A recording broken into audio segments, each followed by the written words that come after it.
तो हमारा question number 2, जिसमें हम लोगों ने ये डिस्कशन किया कि अगर कोर्ट का कोई भी ऐसा ऑर्डर जिसमें कोर्ट प्लेन को रिटर्न कर देती है कि इसको किसी प्रॉपर कोर्ट में फाइल किया जाए जहां पर भी इस मैटर को ट्राई करने का जुरिडिक्शन है, तो ऐसा ऑर्डर क्योंकि मेरिट पर फाइल नहीं हुआ, मेरिट पर डिसाइड नहीं हुआ, तो ये डिग्री तो हो नहीं सकता क्योंकि सिंपली प्लेन को वापस लौटा दिया गया। तो ये डिग्री नहीं है। ये तो कॉमन सेंस की बात पे अगर हम अप्लाई करें तो भी बात हमारे समझ में आती है। ठीक है, चलो अभी आगे आते हैं। एक और इंपॉर्टेंट क्वेश्चन है हमारे सामने जिसका एग्जामिनेशन में आने के चांसेस काफ़ी ज़्यादा है।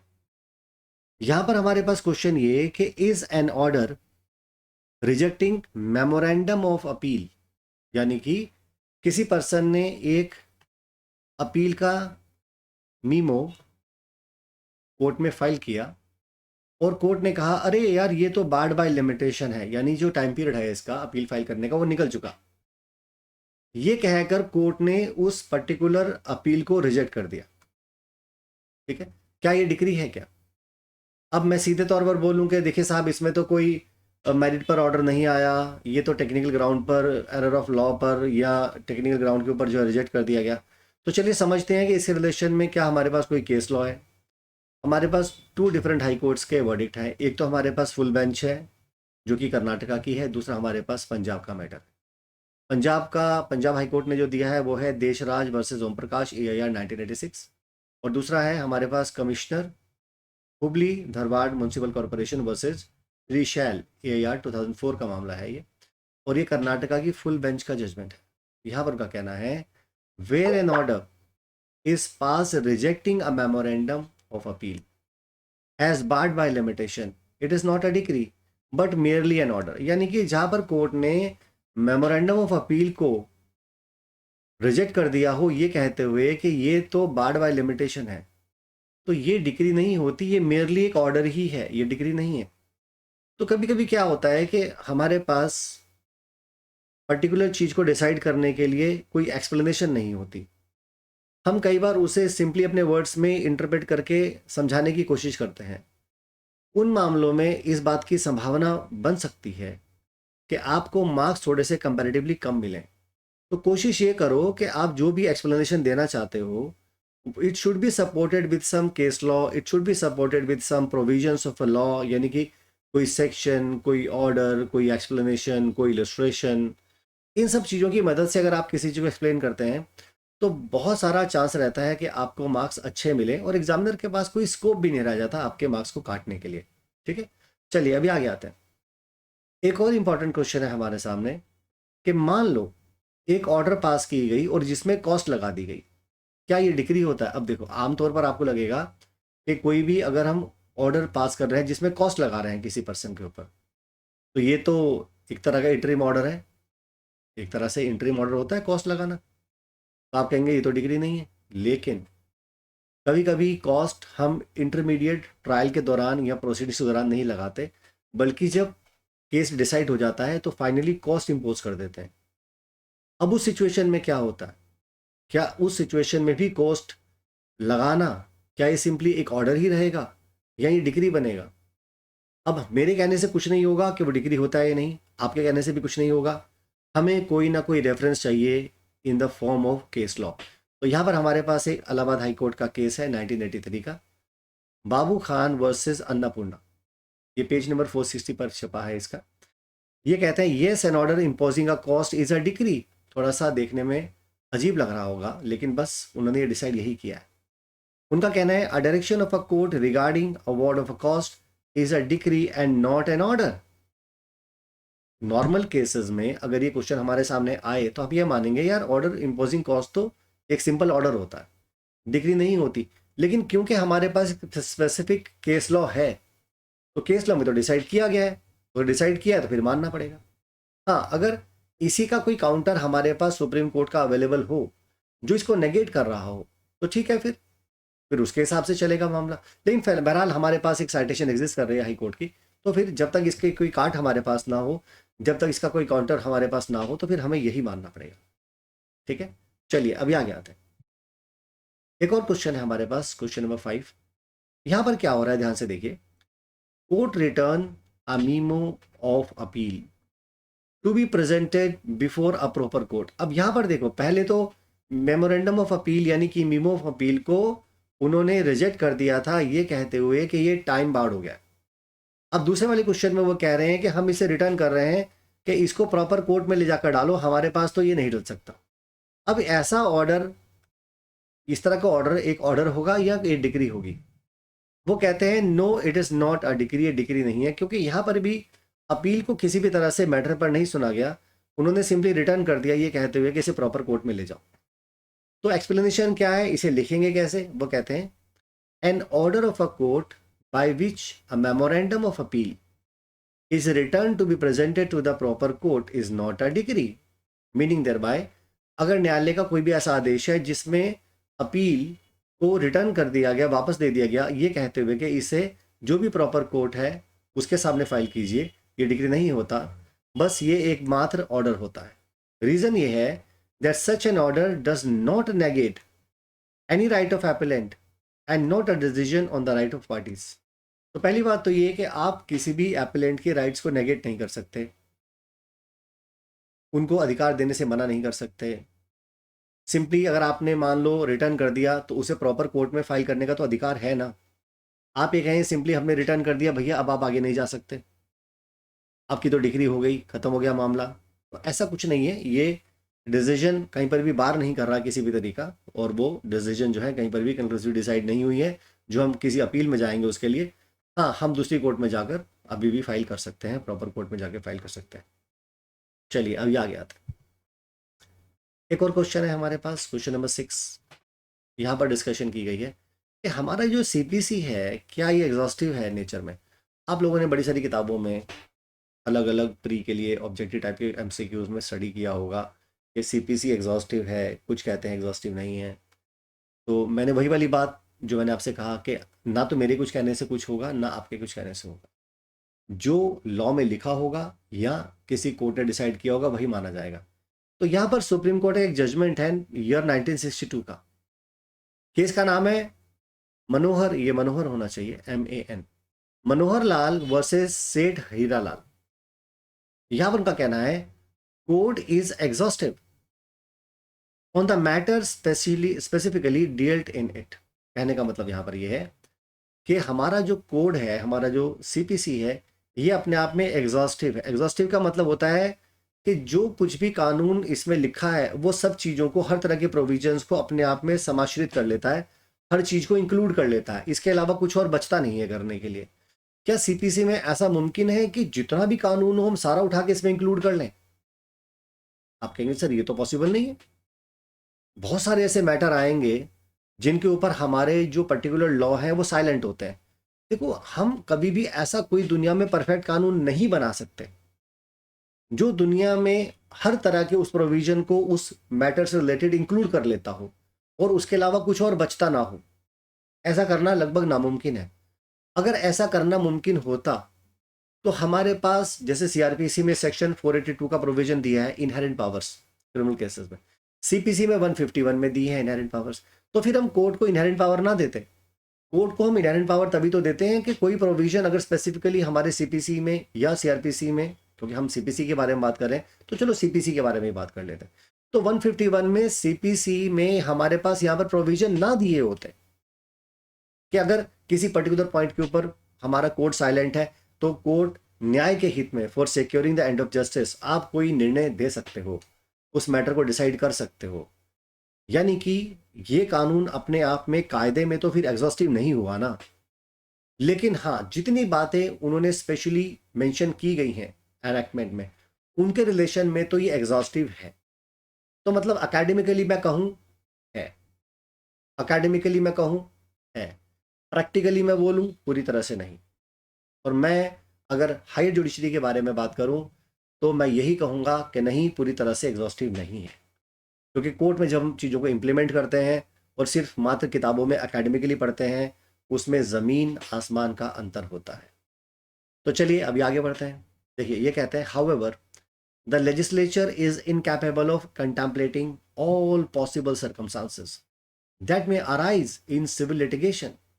वही बात जो मैंने आपसे बोली, यार ये क्या पॉसिबल है? लेजिस्लेचर वो हर तरह के पॉसिबल सर्कमस्टांसेस जो भी सिविल लिटिगेशन में अराइज होते हैं उन सबको इंक्लूड कर ले किसी भी एनेक्टमेंट में, यार वो तो पॉसिबल नहीं है।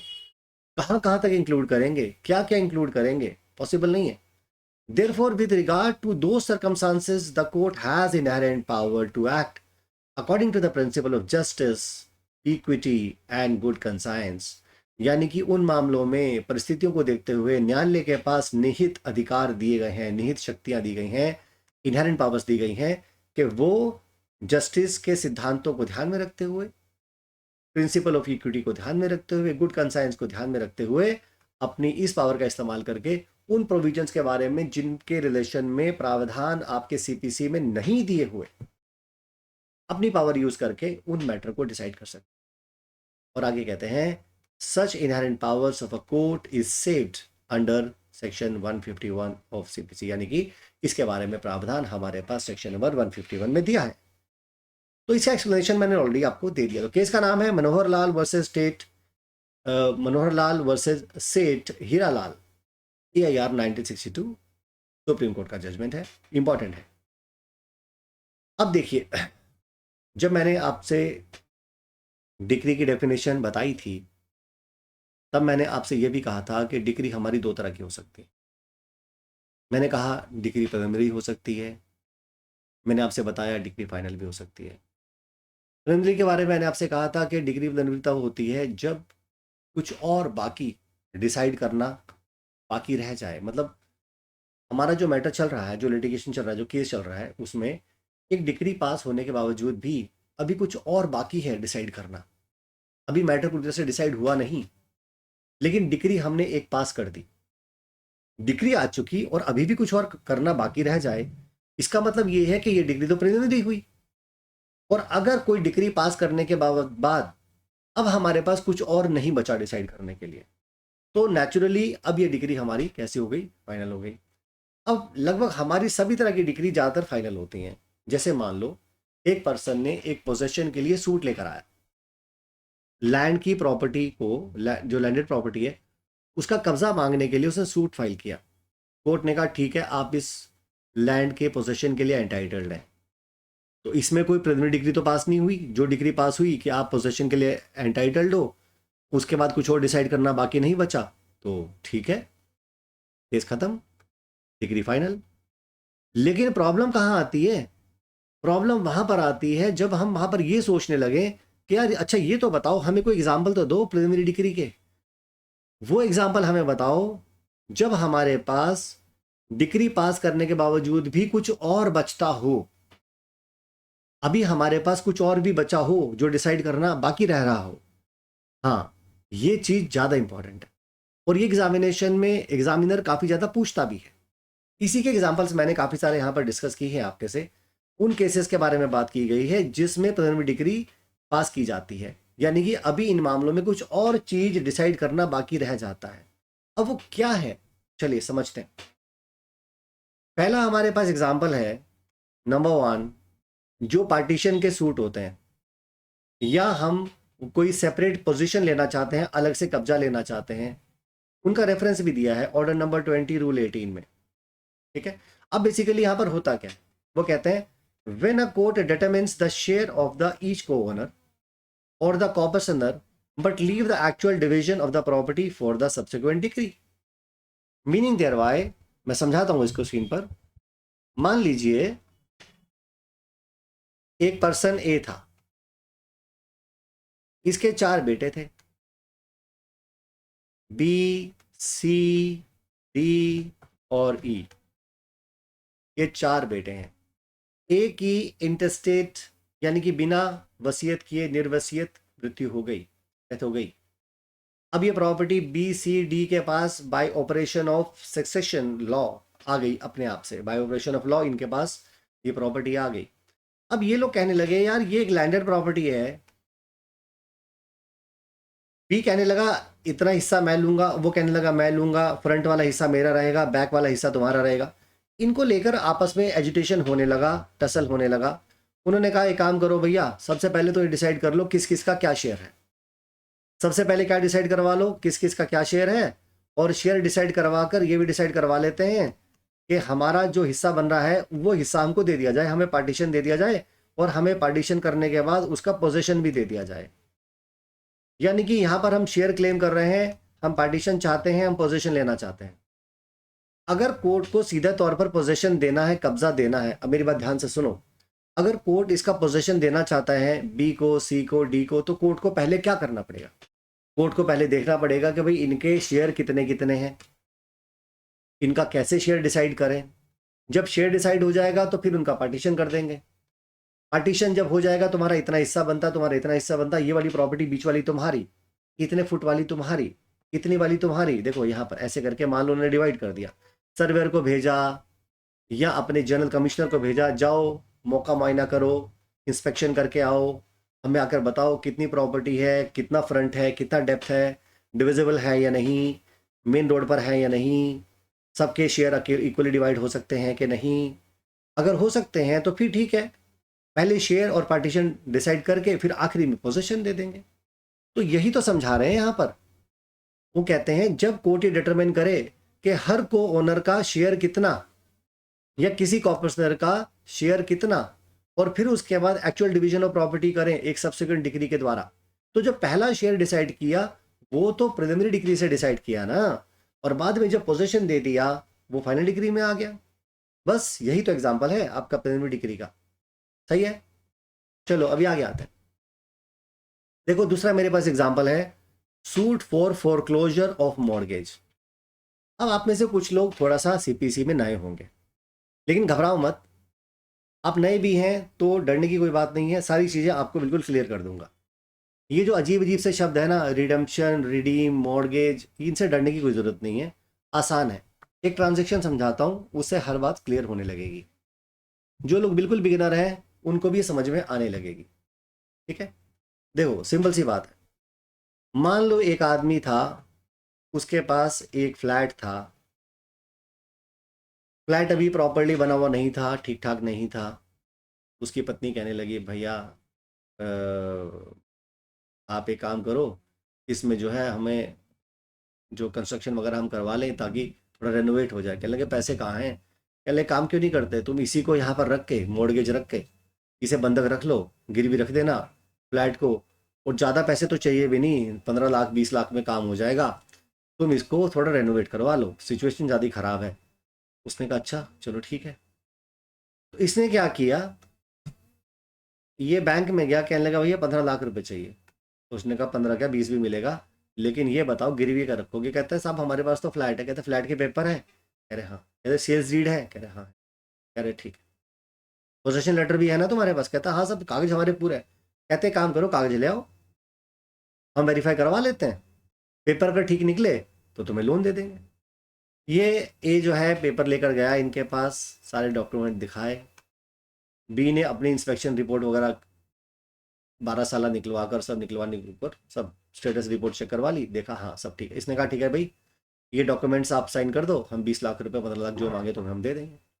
इसने इसको 15 लाख रुपए जो मांगे गए थे वो लोन दे दिया। तो एक वो ए क्या बना, ए बना बोरोवर।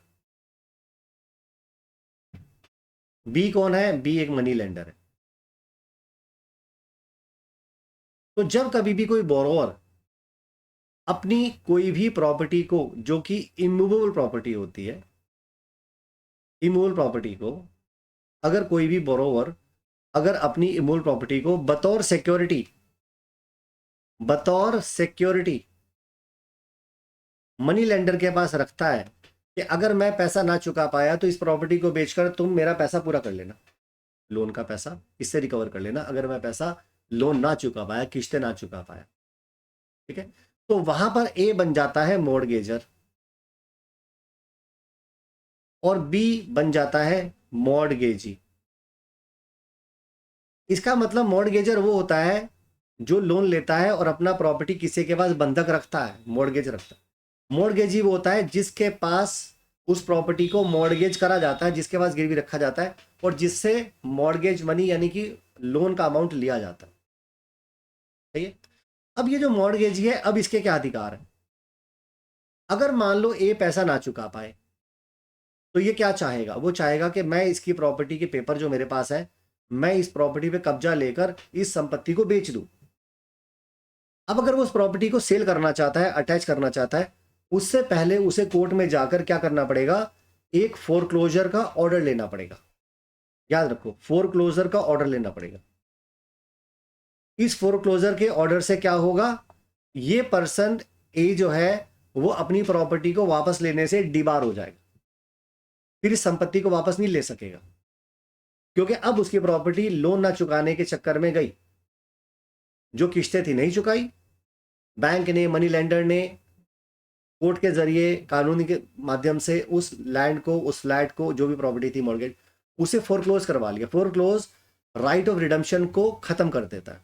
आप कहेंगे राइट ऑफ रिडम्पशन, रिडम्पशन क्या होती है? बोरोवर का जो राइट होता है उसको बोलते हैं रिडम्पशन। रिडम्पशन का मतलब होता है रिडीम कर लेना।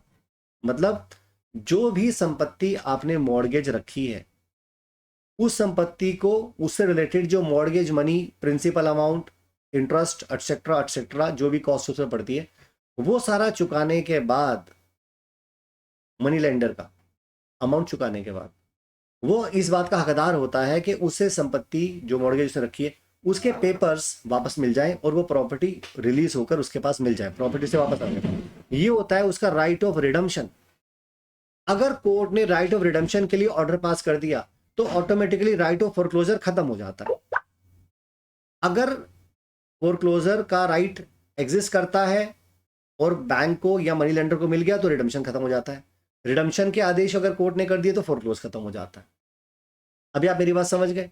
तो सबसे पहले कानून में रट्टा मत मारो, ट्रांजेक्शन को समझ लो, ताकि complicated situation, problem based questions में या कोर्ट में एज अ जज आप डील कर रहे हो तो तुम्हें समझ में आ रहा हो कि बेसिकली काम हो क्या रहा है, किसी भी तरह की तुम्हें दिक्कत ना हो। आप मेरी बात समझे? अब देखो यहाँ पर मेरे पास क्या है, हम प्रिलिमिनरी डिग्री के बारे में बात कर रहे थे। अगर कोई भी सूट फोरक्लोजर का आया है प्रॉपर्टी को मोड़ के फोरक्लोज करने के लिए, अब तुम्हारे समझ में आ गया होगा, अच्छा तो यार ये सूट तो इसका मतलब रेंट, जो मनी लेंडर है, जो बैंक है, वो लेकर आया होगा कि भाई इस प्रॉपर्टी को, इस मॉर्गेज को फोरक्लोज कर लेते हैं ताकि जो बोरोवर है, जो मॉर्गेजर है, उसे प्रॉपर्टी वापस ना मिले। तो इसके बारे में हमारे पास रेफरेंस जो है ऑर्डर नंबर 34 रूल 2 में है। और यहां पर वो कहते हैं, in case of mortgage suit a preliminary decree is passed specifying the amount due and providing a time for the mortgager to pay।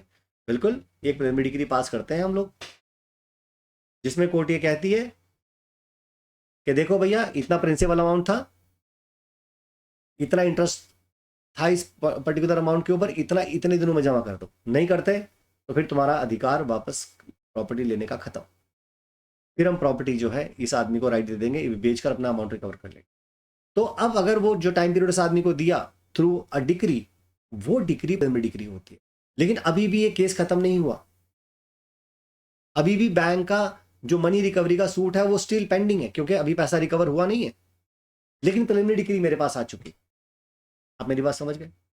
तो चलिए अभी आगे आते हैं। मैं इसको ये कर भी आगे आगे बढ़ सकता था, इतना बोल करके सूट फॉर फोरक्लोजर और मॉर्गेज जो होता है वो प्रिलिमिनरी डिक्री का केस होता है, ऐसा बोलकर मैं आगे बढ़ सकता था, छुट्टी कर सकता था मैं ऐसे भी करके। लेकिन मुझे लगता है कि वो सिविल जैसे मैटर्स में एक जस्टिफिकेशन नहीं होगा जहां पर लोगों को इस लॉ से डर लगता है। लेकिन मुझे लगता है, जैसे मैं एक्सप्लेनेशन आपको दे रहा हूं, मुझे नहीं लगता अब तुम्हें किसी भी तरह से सीपीसी से डरने की कोई ज़रूरत है।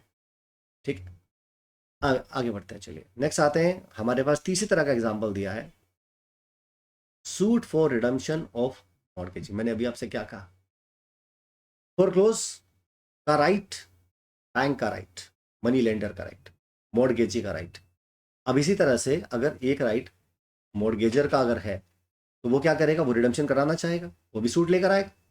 अब यहां पर भी यही होगा, in redemption suit the court first decide the amount due and give timeline for the payment through a preliminary decree. यहां पर भी अगर वो रिडम्पशन का सूट लेकर आया, कोर्ट कहती है ठीक है हम तुम्हें रिडम्पशन अलाउ कर देंगे, बैंक का भैया इतना पैसा बन रहा है, इतना प्रिंसिपल अमाउंट है, इतना इंटरेस्ट है, ये चुका दो आप, हम तुम्हें रिडम्पशन का ऑर्डर पास कर देंगे। तो ये जो डिक्री पास हो रही है ये एक प्रिलिमिनरी डिक्री है, ये फाइनल डिक्री नहीं है। आगे, suit for sale in mortgage. अब देखो यहां पर क्या होता है, when a mortgagee seeks a decree for sale of mortgage property.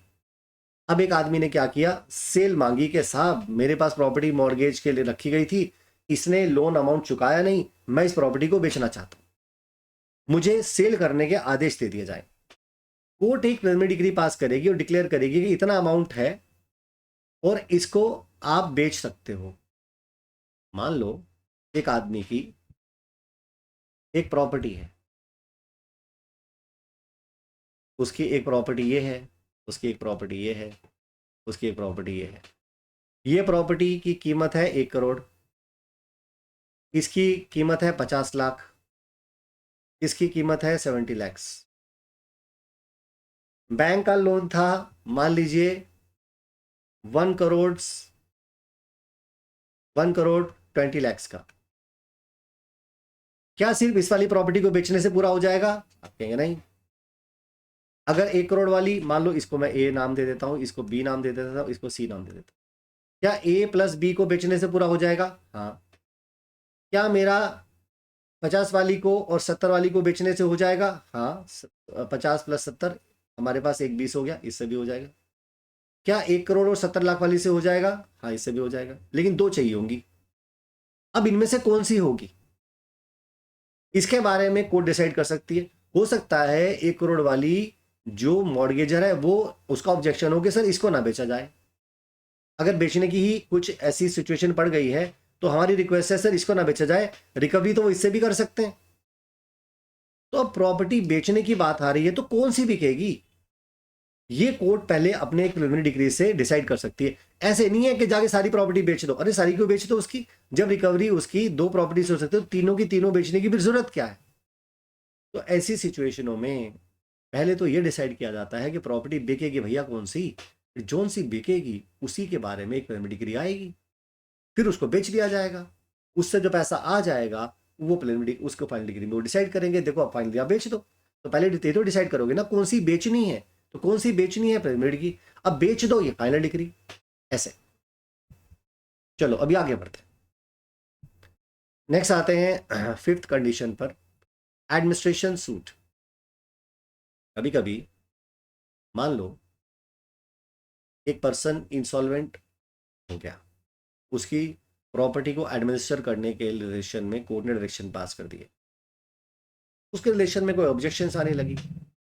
अब प्रॉपर्टी एडमिनिस्टर कर सकते हैं नहीं कर सकते, कौन करेगा, कैसे करेगा, या मान लो चलो इंसॉल्वेंसी के मामले में छोड़ भी दो, किसी पर्सन को अधिकार दिया गया था कि भाई हमारी प्रॉपर्टी आप एडमिनिस्टर कर सकते हैं, विदेश चला गया, उसके रिलेशन में कोई मैटर्स हैं, तो जितने भी एडमिनिस्ट्रेशन सूट्स होते हैं उनको लेकर, अगर कोई डिजीज की प्रॉपर्टी है उसको मैनेज करना है, असिस्ट उसको स्टेट को एडमिनिस्टर करना है, सेल करना है, टेक केयर करना है, उस सब बातों को लेकर जो सूट होता है वो ऑर्डिनरली हमारा प्लेनिटरी डिग्री से रिलेटेड होता है। जैसे कि मान लो अकाउंट्स को सेटल करना, किसका कितना पैसा बचता था, लोगों के कितने ड्यूज थे, उनको डिस्ट्रीब्यूट कैसे करा जाए। मान लो इसको दूसरी तरह से ले लूँ कि अगर मान लो मेरे पास एक आदमी है ए,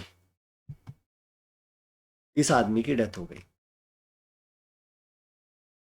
इसने कुछ लोन वोन ले रखे थे लोगों से, मान लो एक लोन लिया था बैंक ऑफ बड़ौदा से, दूसरा लिया था यूनियन ऑफ इंडिया से, तीसरा लिया था IDBI बैंक से, तीन तीन लग से ले रखा। अब इस प्रॉपर्टी को एक एडमिनिस्ट्रेटर अपॉइंट किया जाएगा जो देखेगा कि डिसीज की जो प्रॉपर्टी है वो पूरी टेक केयर किया जाए, जो क्रेडिटर्स हैं वो डिसाइड कर लिए जाएं, इनके कितने कितने शेयर बनते हैं, कितना डेट बनता है, कितना लोन है, और फिर उनका जो डेटर्स जो डेट है, आई एम सॉरी यहाँ डेट लिख देता हूँ, डेटर नहीं डेट, हाँ, तो डेट कितना बनता है और उनका फिर डिस्ट्रीब्यूशन कैसे करना है। तो यहाँ पर इन सभी चीज़ों को लेकर अगर कोई डिग्री पास कर सकते हैं तो वो प्रिलिमिनरी नेचर की हो सकती है, तो प्रिलिमिनरी डिग्रीज इस सजेशन में भी पास होती है। नेक्स्ट है हमारे पास sixth, suit for dissolution of the partnership. देखिए ऐसा है, अगर एक पार्टनरशिप फर्म बन गई, पार्टनरशिप फर्म में एक बड़ी दिक्कत वाली बात है, अगर वो LLP है, लिमिटेड लायबिलिटी पार्टनरशिप है, फिर तो ठीक, क्योंकि सबके शेयर्स लिमिटेड होते हैं। अनलिमिटेड लायबिलिटी नहीं होती। पार्टनरशिप में एक प्रैक्टिकल एक्सपीरियंस जो है लोगों को देखकर जो समझ में आया है, मैं थोड़ा शेयर करना चाहूँगा आप लोगों के साथ। अगर तो आपका प्रॉफिट या लॉस में चला, इसके क्या कॉन्सिक्वेंस होते हैं? अगर पार्टनरशिप फर्म है, अगर लॉस में चली तो कहेंगे "ये तो लॉस में चल रही है यार, गोली मार, क्या करना इस फर्म को आगे चलाकर, अरे बंद करो इसको"। तब भी पार्टनरशिप फर्म को डिसॉल्व करने की नौबत आ जाती है। और प्रॉफिट में चलने लगी तो कुछ समय के बाद लोग कहते हैं अरे ये तो आदमी काम नहीं कर रहा, सारा प्रॉफिट तो ये ले रहा है, मैं क्यों दूं, सारा काम मैं करता हूं। तो तब भी मुसीबत, प्रॉफिट हो जाए तो मुसीबत, लॉस हो जाए तो भी मुसीबत। तो पार्टनरशिप वाले केसेस में फ्यूचर को देखकर हमेशा रिस्क बना ही रहता है, ऐसा देखा गया है। अब इस तरह से मामलों में डिसोल्यूशन होने के चांसेस बहुत ज़्यादा रहते हैं। कुछ समय तक तो पार्टनरशिप चलती रहती है, लेकिन कुछ समय के बाद चांसेस हो जाते हैं कि प्रॉपर्टी को डिसॉल्व करने की, पार्टनरशिप को डिसॉल्व करने की ज़रूरत पड़े। अब जो डिसॉल्व होती है तो अपने अपने जो पार्टनर्स हैं अपने अपने बढ़ा चढ़ाकर अपने शेयर्स मांगने लगते हैं। या मान लो उनमें से किसी एक पर्सन की डेथ हो गई तो पार्टनरशिप मान लो 2 लोग होंगे तभी चलेगी, एक आदमी मर गया तो फिर डिसॉल्व हो जाती है ऑटोमेटिकली। तो उनके लीगल आयर कहने लगे साहब हमारा शेयर हमको दे दो। दूसरा पर्सन कहने लगा ना जी उसका तो कुछ बचता ही नहीं है, उसका तो कोई शेयर ही नहीं बचा। अब उस सिचुएशन में क्या करें? तो वहाँ पर वो आदमी डिसोल्यूशन के लिए तो सूट लाता है, लेकिन साथ में डिसोल्यूशन तो खैर अपने आप से हो ही गया उस केस में तो, लेकिन फिर वो अपने प्रॉपर्टी को शेयर के लेकर आता है कि मेरा शेयर जितना बनता है वो मुझे दे दिया जाए। तो कोर्ट वहाँ पर पहले डिसाइड करती है कि तुम्हारा कितना शेयर है। इसी तरह से अगर पार्टनरशिप डिसॉल्व नहीं भी हुई तो भी कोर्ट सबसे पहले ये उनके शेयर डिसाइड करेगी कितने शेयर बनते हैं, फिर उनको उनको दे देती है। तो जब देती है तो फाइनल हो गया। डिटर्मिनेशन किया शेयर का, वो प्रिलिमिनरी डिग्री हो गई। तो यहाँ पर वही हो रहा है, when a court determine the right and liabilities of the partners and order the account to be settled, तो इसका जो नेचर होता है वो प्रिलिमिनरी डिग्री का होता है। ठीक है, चलिए अभी आगे बढ़ते हैं। नेक्स्ट आते हैं हम 7 तरह के अकाउंट, 7 तरह के सिचुएशन में जहां पर मान लो कोई मुकदमा अकाउंट्स को लेकर आता है। तो अकाउंट्स के मामले में भी जो लायबिलिटी है, किसकी क्या लायबिलिटी है, इन अकाउंट्स को कैसे सेटल किया जाए, किसका कितना लेना है, किसका कितना देना है, उन सबको लेकर भी एक प्रिलिमिनरी डिग्री कोर्ट पास कर सकती है। मान लीजिए मीन प्रॉफिट्स को लेकर, अब आप सोचेंगे सर मैसने प्रॉफिट या मीन प्रॉफिट्स ये क्या होते हैं? मैसने प्रॉफिट्स, मीन प्रॉफिट्स बेसिकली क्या होते हैं वो थोड़ा सा आपको बता देते हैं यहाँ पर। देखिए मैसने प्रॉफिट बोलिए आप, मीन प्रॉफिट का मतलब होता है कि मान लो मेरे पास ये एक आदमी है, इसकी एक प्रॉपर्टी है, ये एक बी पर्सन है, ये इस पर काबिज हो गया, यानी कि ये इसके पोजेशन में आ गया बी, इस जमीन के। इसने भाई साहब ने इस पर आम के पेड़ लगे हुए थे, बहुत बड़ा बाग था, 100 बीघे 200 बीघे का था और खूब आम लगे हुए थे भर भर के। और ये भाई साहब यहाँ से आम निकाल निकाल के तोड़ तोड़ के बेचने लग पड़ा। अब ये फसल तो है, बेचारे को एक ही मिलनी चाहिए थी। अगर ये एक ही पोजीशन में होते तो सारे आम एक ही होते, लेकिन इसने गैर कानूनी तरीके से कब्जा करके कैसे भी करके इससे ये प्रॉफिट कमा लिया। ये कहने लगा एक तो मुझे भैया पोजीशन चाहिए अपनी प्रॉपर्टी का, मेरा बाग, मेरा आम का बाग, मेरा जो भी ज़मीन है वो मुझे दे दो, और इससे मिली हुई प्रॉफिट जो इसने कमाया है, जिस पर मेरा हक था वो भी मुझे दिया जाए। अब एक पेड़ पे कितने आम लगते हैं, उस समय पर वो आम किस रेट पर बिके, वो किस क्वालिटी के थे, उस तरह के माल आमतौर पर किस रेट पर बिकता है, कितना माल नष्ट हो जाता है, कितना मार्केट से यहाँ से निकलता है फसल में, सबसे पहले तो कोर्ट ये तय करेगी ना। सबसे पहले मीन प्रॉफिट को तय करेगी और फिर वो प्रॉफिट जितना बनता है फिर उसे देगी, फिर उसे पोजीशन देगी। तो जब कभी भी कोई मीन प्रॉफिट तय किए जाते हैं वो प्रिलिमिनरी डिग्री से डिसाइड किए जाते हैं। ठीक है, या मैसने प्रॉफिट जो भी बोलना चाहते हो आप।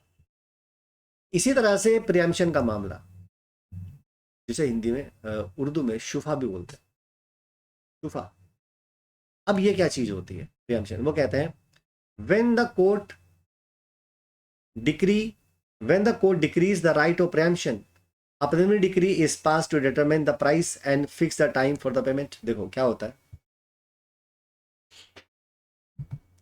ये कुछ घर बने हुए हैं, एक रोड है, ये रोड है, यहाँ पर कुछ घर बने हुए हैं। इन घरों का ना फ्रंट कम है, फ्रंट है 15-15 फुट का, बस गहराई ज़्यादा है, फ्रंट कम है। ऐसे सब घर बने मेन रोड पर है। ये घर ए का है, ये बी का है, ये सी का है और ये डी का है। सबके 15-15 फुट के घर बने। ये घर थोड़ा सा जर्जर सिचुएशन में था, थोड़ा आदमी फाइनेंशियली भी थोड़ा स्ट्रांग नहीं था। इसे ए को लगने लगा यार ये बंदा, मुझे लगता है बेच के जाएगा, ये बंदा बी जो है प्रॉपर्टी बेच के जाएगा। अगर ये वाला घर भी मुझे मिल जाए, मेरे से लगता हुआ घर है, तो मेरा फ्रंट 30 फुट का हो जाएगा, बढ़िया हो जाएगा, फर्स्ट क्लास एरी घर हो जाएगा मेरा। ये जो छोटा सा बना हुआ है एरी घर हो जाएगा। इसने ए ने बी से कहा भाई ये प्रॉपर्टी मैं खरीदना चाहता हूँ।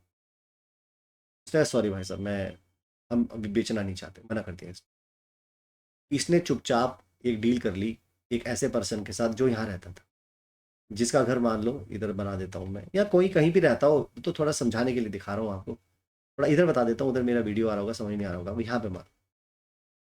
और इस घर से इसका डिस्टेंस, यहाँ पर तो रोड पर मैं नहीं बना सकता, दूर कहाँ बनाऊंगा, कितना लेकर जाऊंगा। मान लो इस घर से इसका डिस्टेंस 1 किलोमीटर का है, मतलब दूर घर था किसी का, उसको बेच, इसने, इसका नाम रख देते हैं एफ, एफ को बेच दिया। अब ए कहने लगा भाई मेरे से एडजेसेंट लगी हुई घर है, मान लो मेरे पास इसको लेने का अधिकार है, तो ये क्या हुआ, ये तो तुम्हारा ईजमेंट्री राइट हुआ।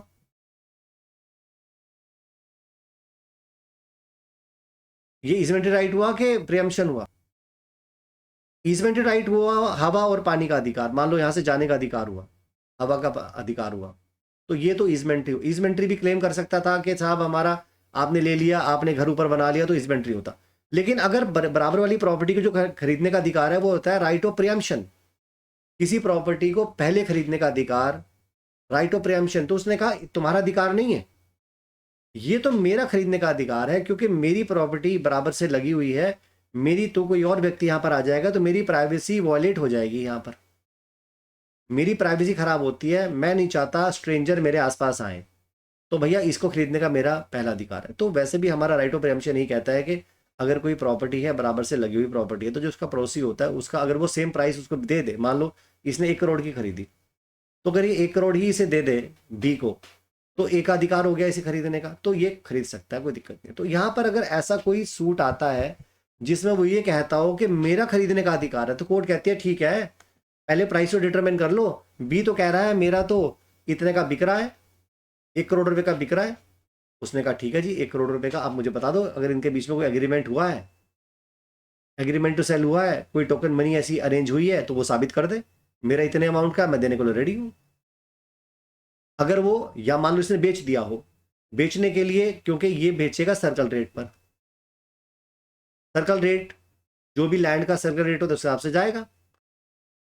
मान लो इसने 1 करोड़ का ही बेचा, तो फिर तो ठीक, या इसने बेच दिया 60 लाख रुपए का, तो चाहे मांग रहा हो 1 लाख रुपए, 1 करोड़ रुपए मांग रहा हो, तो फिर क्या 1 करोड़ मिल जाएगा? नहीं, फिर उसके बोलने से नहीं होगा, जितने रेट पर वो बिका है उसके रेट के हिसाब से ही ए पेमेंट करेगा। वो फिर कुछ भी कहता रहे, भाई तुमने जितने रेट पर बेचा था, तो आप कहेंगे सर जिसके पास चला गया वो बोनाफाइड परचेजर नहीं है, उसे प्रॉपर्टी वापस नहीं चाहिए होगी। देखो पहली बात तो वो इसको सेटिसाइड करवाने के लिए ऑर्डर पास कराएगा कि साहब इस सेल को सेटिसाइड करा जाए, मेरा इस प्रॉपर्टी को खरीदने का अधिकार था, इसने दूसरे को बेच दिया, ये सेटिसाइड करके मुझे दिया जाए, जितना अमाउंट इसका बनता है जिसमें इसने खरीदा है वो मैं इसको पे करूंगा।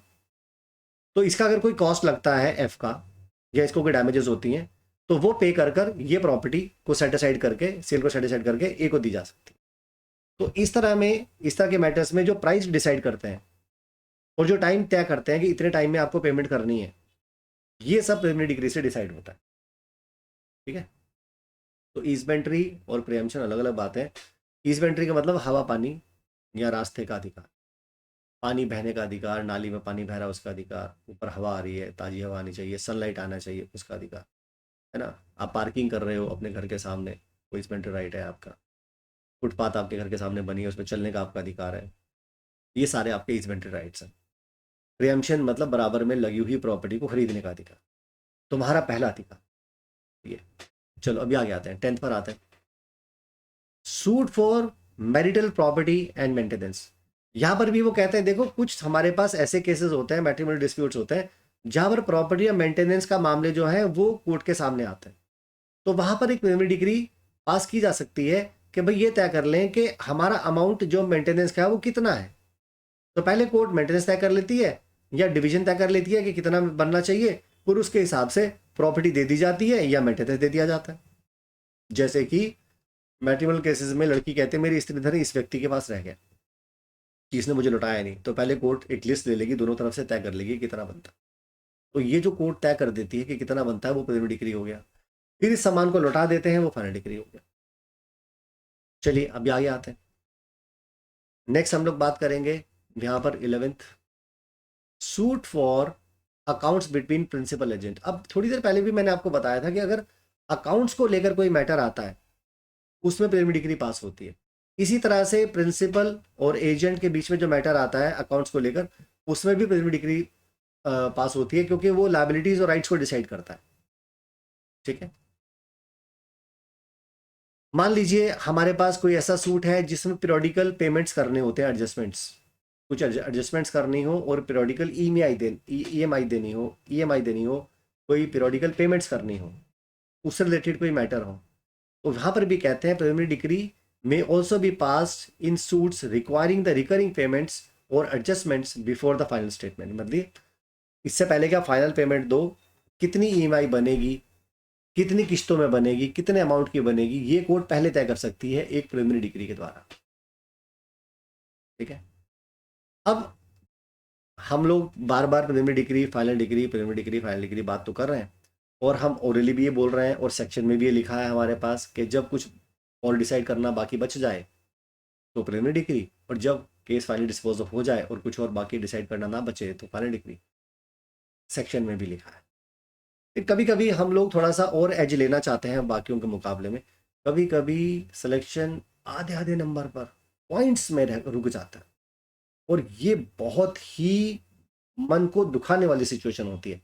आप बिल्कुल लास्ट स्टेज पर होते हो, कुछ पॉइंट्स में 0.05, 0.1, 0.2 आप कहेंगे अरे सर इतने इतने अमाउंट, इतने छोटे नंबरों से भी सिलेक्शन रुक जाता है। बिल्कुल, आप HGS के रिकॉर्ड वेबसाइट पे जाके चेक तो करो, एक नंबर तो बहुत ज़्यादा होता है, बहुत ज़्यादा पॉइंट्स में भी सिलेक्शन रुक सकता है। अगर आपने एक छोटा सा साइटेशन भी फालतू लिख दिया तो हो सकता है आपका सिलेक्शन हो जाए, आपको आधा नंबर फालतू मिल गया तो आप अंदर हो गए और बाकी वाला बंदा गया, एक आदमी बन गया आम आदमी, दूसरा बन गया जज। इतनी छोटी छोटी चीज़ों से भी सिलेक्शन अफेक्ट होते हैं। तो देखो यहाँ पर उन्होंने बात की है डिफरेंस बिटवीन प्रिलिमिनरी और फाइनल डिग्री। चलो एक डिफरेंस देख लेते हैं, हालांकि हमारे सेक्शन में लिखा है। केस का नाम है हमारे पास रेणु देवी वर्सेस महेंद्र सिंह, यहाँ वर्सेस लिख दी। रेणु देवी वर्सेस महेंद्र सिंह 2003 का मामला है, सुप्रीम कोर्ट का केस है।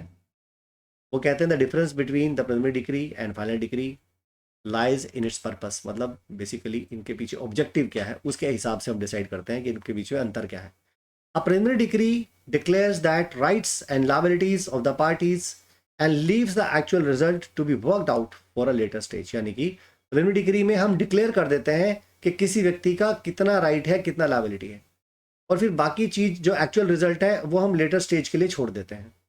यानी प्रिलिमिनरी डिक्री में हम कोई राइट या लायबिलिटी डिटरमिन कर लेते हैं और बाकी जो हिस्सा होता है उसे रिजल्ट को लेटर स्टेज के लिए छोड़ देते हैं। और फाइनल डिटर्मिनेशन में, फाइनल डिग्री में क्या करते हैं, it determines the rights of the degree finally and degree is passed in accordance with such determination. Final decree हमेशा प्रिलिमिनरी डिग्री के अनुसार ही होती है, जो पहले डिसाइड किया होता है वही राइट्स हम फाइनली उस आदमी को दे देते हैं फिर फाइनल डिग्री के रूप में। ठीक है, तो बेसिकली हमें एक रेफरेंस चाहिए था लिखने के लिए, रेणु देवी वर्सेस महेंद्र सिंह, याद रखिएगा ये डिफरेंस है। क्या डिफरेंस के लिए सर हमारे पास यही है या कुछ और भी है? एक और लैंडमार्क जजमेंट है, उसको भी देख लेते हैं। ये केस हमारा 2022 का है, सुप्रीम कोर्ट का ही है जजमेंट। ज़्यादातर सुप्रीम कोर्ट के केसेस को डील करने की कोशिश की गई है। यहाँ पर भी हम लोग प्रिलिमिनरी डिग्री और फाइनल डिग्री के डिफरेंस के बारे में बात कर रहे हैं। तो आप सोच रहे होंगे सर दो साइटेशन क्यों? कभी कभी ये भी होगा कि तुमसे सीधा शॉर्ट नोट में ये पूछ लेंगे कि आप degree, preliminary degree final degree के बीच में डिफरेंस बताइए आप हमें क्या। तो इस सिचुएशन में आप दो रेफरेंसेस दे देंगे तो बढ़िया है, एक सेक्शन का बता दिया, दो केस लॉ दे दिए, अब देखते हैं एग्जामिनर कहाँ नंबर काट लेगा आपका, स्कोप नहीं है ना उसके पास अब नंबर काटने का। यहाँ पर वो कहते हैं, अब ध्यान से सुनिए क्या कहते हैं, कोर्ट ने हेल्ड किया that the distinction between the preliminary या primary and final decree is that a preliminary decree merely declares the right and shares of the parties, जो कि मैं ऑलरेडी आपको बता चुका हूँ, and leaves room for the same further inquiry to be held and conduct pursuant to the direction made in the preliminary decree। यानी कि preliminary decree में जो directions आई उसके अनुसार आप फर्दर जो कुछ भी एक्ट करना चाहते हो, जो कंडक्ट करना चाहते हो, जो फर्दर इंक्वायरी करना चाहते हो भाई साहब वो आप कर लो, लेकिन करोगे अब तुम प्रिलिमिनरी डिक्री के अनुसार ही, उसी के अनुरूप में ही करोगे। And after inquiry having been conducted and the rights of the parties being finally determined, a final decree incorporating such determination need to be drawn up. मतलब आपने प्रिलिमिनरी डिक्री बना ली, उसके बाद आपने क्या किया, कुछ इंक्वायरी की, आपने कुछ आगे प्रोसीडिंग चलाई, फिर फाइनली पाया कि हाँ उस डिग्री के आधार के ऊपर अब हम ये डिग्री पास करेंगे, और तब आप फाइनली डिग्री ड्रॉन अप कर लेते हो। It further held that the final decree proceedings can be initiated at any point of time. Final decree की प्रोसीडिंग्स आप कभी भी इनिशिएट कर सकते हो। There is no limitation for initiating final decree proceedings. Final decree को initiate करने के लिए कोई हमारे पास लिमिटेशन नहीं है। Either of the parties to the suit can move an application for preparation of the final degree। ऐसा नहीं है कि जो डिग्री होल्डर रहा हो वही कहेगा कि फाइनल डिग्री बनाई जाए। फाइनल डिग्री कोर्ट खुद से भी बना सकती है और दोनों में से कोई भी पार्टी भी एप्लीकेशन लगा सकती है। Supreme court observed that there is no need to file a separate final degree proceedings and the trial should list the matter for taking the steps under order number 20 rule 18 of the CPC after passing of the preliminary degree। तो ये basically एक छोटा सा अंतर जो कि honourable supreme court ने इस रेगुलेशन में बताया वो मैंने यहाँ पर डिस्कस कर लिया है। ठीक है, अब हमारे पास कुछ और इम्पॉर्टेंट क्वेश्चंस के फॉर्म में मैं कहूँगा इम्पॉर्टेंट साइटेशंस हैं जिनका प्रॉब्लम बेस्ड क्वेश्चंस में एग्जामिनेशन में पूछने के चांसेस बहुत ज़्यादा है। मेरे पास यहाँ पर बहुत सारे डिफरेंट एस्पेक्ट्स हैं जो कि यहाँ पर डिस्कस करने की रिक्वायरमेंट है, लेकिन मुझे लगता है कि यहाँ पर हमारा सेशन थोड़ा सा बड़ा हो जाएगा।